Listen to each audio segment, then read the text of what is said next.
के रूप में जो है तैयार किए हैं।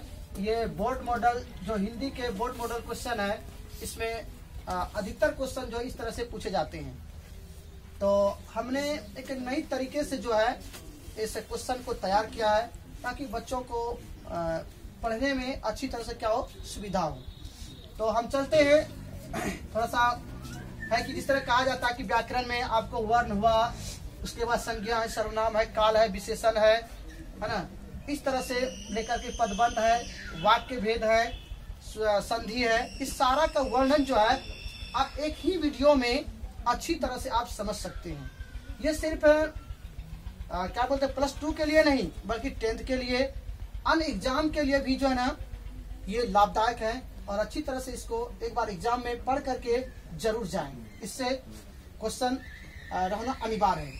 जिस तरह से आपको यहाँ मिल रहा है कि वर्ण के जो भेद है वो 2 भेद होते हैं, और उत्पत्ति की दृष्टि से शब्द का जो भेद है वो 4 भेद है, बनावट या रचना की दृष्टि से जो भेद है वो 3 भेद है, उसके बाद रूपांतरण की जो दृष्टि से है वो 2 भेद होते हैं। इसके संज्ञा के आप लोग जानते हैं, क्लास में पढ़ाया गया, संज्ञा के 5 भेद होते हैं। मैंने सिर्फ आपको एक नोट्स के रूप में दिया, इसका विवरण फिर आपको क्लास में ही दिया गया था, वो देख सकते हैं।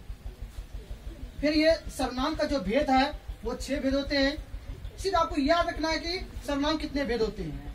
ये नहीं पूछेगा कि इसे कौन कौन से भेद है, नहीं, लेकिन सिर्फ ये पूछेगा इसके भेद कितने हैं। विशेषण कितने भेद होते हैं, 4 भेद आपको लिखा गया है।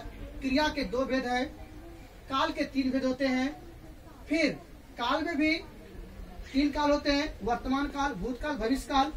फिर वर्तमान काल के 3 भेद होते हैं, भूतकाल के 6 भेद और भविष्य काल के 3 भेद होते हैं, है ना।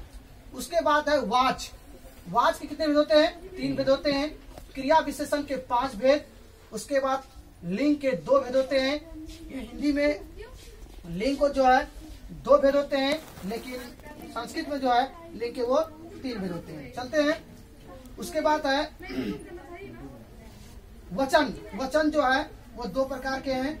शब्दों की रचना जो है वो 3 प्रकार के होते हैं, उपसर्ग है, प्रत्यय है, समास है, और उसके बाद